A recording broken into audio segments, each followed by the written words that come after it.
I know it feels good to touch yourself down there, but we don't always do it at the dinner table.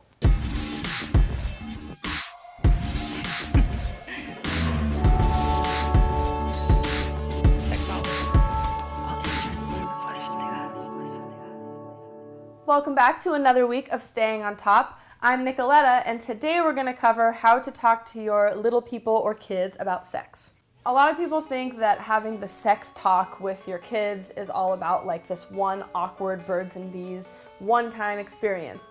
Instead, have an ongoing dialogue and start creating that trusting, open relationship with your child that you can continue over time. I know that can feel kind of daunting because if you grew up in a family that didn't talk about sex or you didn't get any sex education, it can feel really scary to have that conversation with your child. So do your homework first.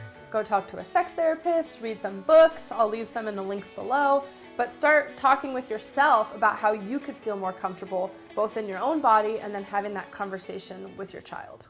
It is important not to rely just on whatever sex education they're going to get at school because often that comes too late and is not very detailed. So if they're not getting that information from you or from in the home or their caregivers, they're going to be getting it from other people. And some of those sources might be wrong, incorrect, and can actually create more problems. I mean, think about it. What was the weirdest shit you heard from friends or on the internet growing up where later you found out that was definitely not true about sex? Leave it in the comments below because I would love to hear it.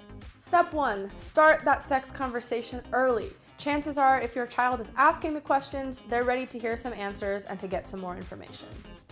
There are a few awesome resources that I'll put below that talk about what age and what things and what information might be helpful for your kids. For example, when your 4-year-old asks where babies come from, they might not want like a fully anatomically correct, scientific labeled model of all the genitalia, but they might be ready to talk about consent, boundaries, and different parts of the body.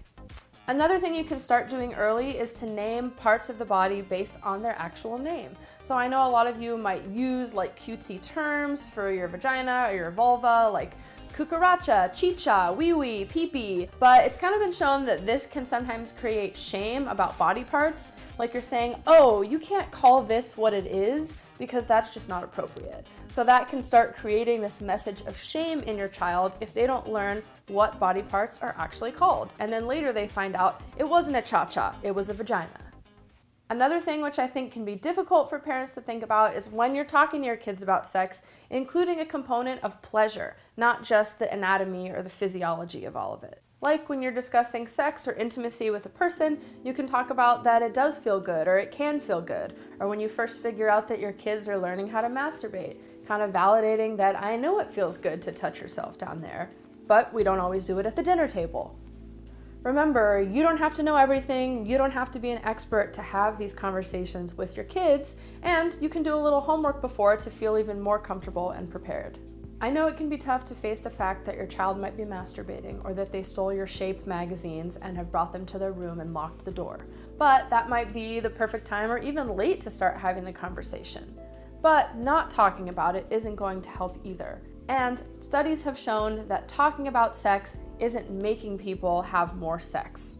In fact, the more information and the more communication we have around sex and sexuality will help them make more informed, safer decisions as they grow up. So remember, even if you feel uncomfortable, even if you don't know everything, start having these sex and sexuality conversations with your kids early. I know it might be difficult for some of you given your own culture or religion or how that fits into your life, so I would love to hear how you've talked to your kids about sex. So leave a comment below and let me know if you have any more questions. Thanks for joining me again, and you're staying on top.